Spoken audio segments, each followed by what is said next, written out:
son of a bitch.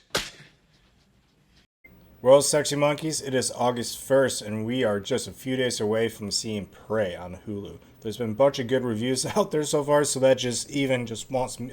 Oh, I just want to go watch it. I cannot wait. It's the 5th Predator movie, and the 7th overall if you add Alien vs. Predator 1 and 2.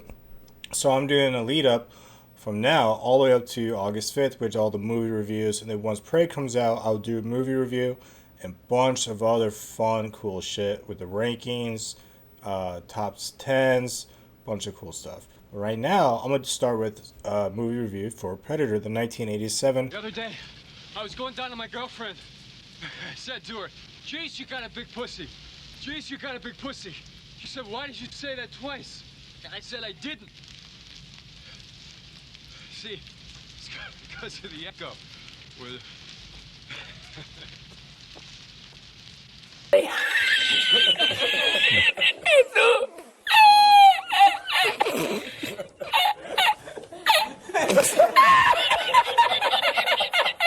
R-rated action sci-fi horror movie, which is really the first movie to really split the genres, starting with action and then going sci-fi horror. Really, that's what sets this movie, like, it stands alone, because of that. Was really the first movie to really do that, at least with these two genres. I mean, like Robert Rodriguez, he would later take that idea and add it to From Dusk Till Dawn, with action to horror, you know, like with robbery to vampires. But this is directed by John McTiernan. A year later, he would direct Die Hard, so you can really tell he just has that action key eye as a director. No fucking shit, lady. Do I sound like I'm ordering a pizza? He also did The Hunt of Red October, The Last Action Hero, Rollerball. We all love Rollerball, the remake.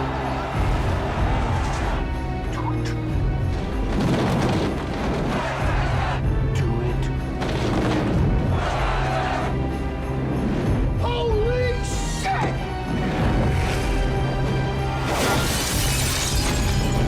And then he also did the third Die Hard, the Die Hard Vengeance with Samuel Jackson. Pretty solid. But this movie was written by Jim and John Thomas. They are brothers. They also would write the sequel to this, which is nice. So you could get a little bit of a continuity in the sequel, which we'll get into that down the road. But this movie, we all know, is Arnold Schwarzenegger is the face of the cover, face of the movie. Put that cookie down! Now!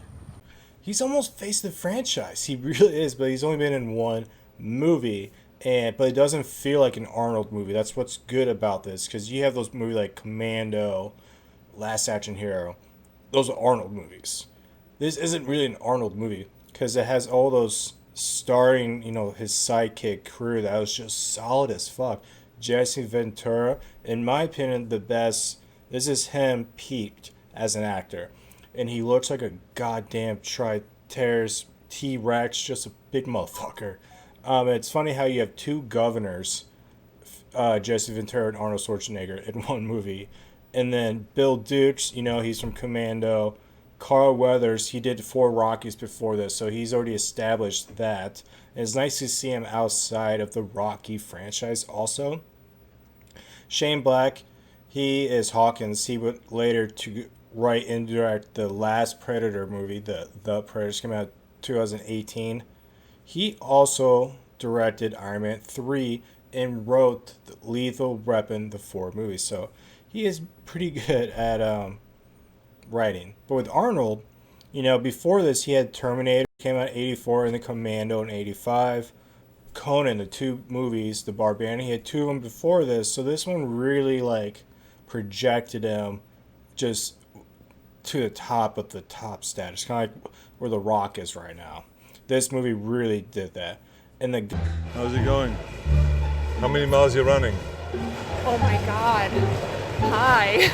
The guy that plays the Predator originally was Van Damme, Jean-Claude Van Damme. Yeah, I know it's crazy thinking that, but that's a whole nother story there. But it's Kevin Peter Hall, 7'2", and he would go on play in the sequel, and then that one Bigfoot movie, Harry and the Hendersons. That's the same guy. Peter Cullen, he does the voice for Predator. He also would go on and do voice for Optimus Prime in the live action Michael Bay Transformers movies. It's kind of hilarious how that works out that way. And there's a few other, characters, but when you see these characters, you just know they're very iconic.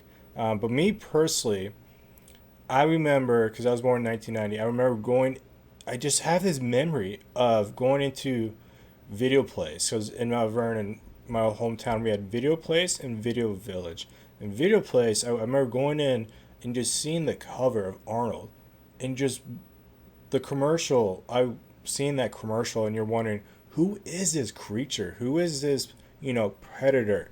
It was such a mysterious thing where it's like I couldn't watch it for a long time, and finally when I watched it, I was like, I just remember, not remember the whole thing, but I just remember having a feeling of oh my fucking god.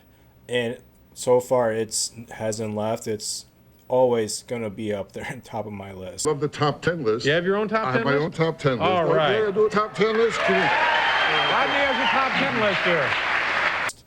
But let's do a quick plot about this. If you have not seen this, if you lived under a rock, or you're just becoming of age, more or less you have these muscle action special forces type commandos going into the jungle to try to rescue some of their own guys. In the process, they get attacked by a predator one by one, and it ends up pretty much with Arnold Schwarzenegger and the predator at the very end. And I won't say what happens, but it's pretty dope. But the movie starts out action and then slowly turns sci-fi, which I really do enjoy about that. But it's nice seeing how the crew, the army guys, how they gel when they're getting ready to set up for a shootout, or they are in the middle of a shootout, and the way they joke with each other, the camaraderie, is enjoyable seeing that. No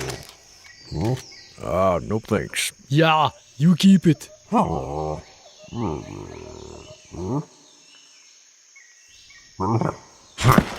reason why this movie just goes way out there is because the Predator, the costume. At first, it was a real POS. That's why they send it back to get a new costume, which Stan Winston, the legend of all, makeup effects people, is friends with Arnold Schwarzenegger from doing Terminator in '84. So he comes in and saves the day with the Predator, which what you see now.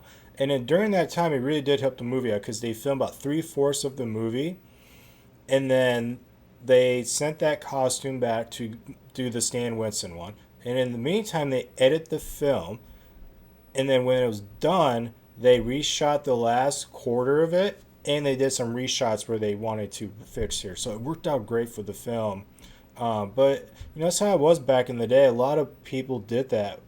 There's this one person, I just drawing a blank right now, but I'm not getting off topic. Let's keep going with this shit.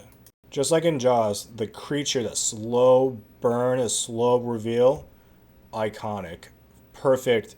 53 minutes is when you get that one scene when the Predator is he gets on camo and he's healing himself, that he got shot, and he does that. That's 53 minutes into it, and you get that slow reveal. Perfect. And then the very end when he takes that shit off and you see his face, and you're like, that moment reminds me of a lot of Jeepers Creepers when you see his face and that everything just pops up. It's just oh my god.